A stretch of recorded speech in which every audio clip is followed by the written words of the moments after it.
ડોગેસનું નામ પાડવા માટે બધા લોકો ઝઘડે છે. જો મિત્રો આ વિડીયો મિત્રો વિયોના નામ પરથી વિયો ડોગનું નામ પાડવાનું કહે છે સંજયભાઈ, પણ પૂનમ ભાભી ના પાડે છે કે વિયુના નામ પરથી વિયો નામ નથી પાડવું ડોગનું.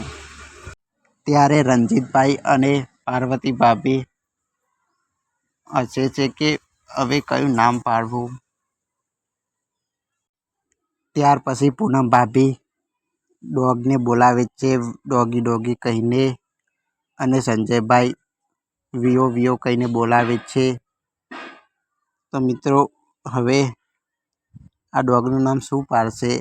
અને પૂનમ ભાભી સાફ ના પાડે છે વિયો નામ પાડવાની, કારણ કે વિયો નામ છે છોકરીનું, તેના પરથી વિયો નામ નથી પાડવું એવું કહે છે પૂનમ ભાભી સંજયભાઈને. તો કોમેન્ટમાં જણાવો મિત્રો ડોગનું નામ શું પાડશે.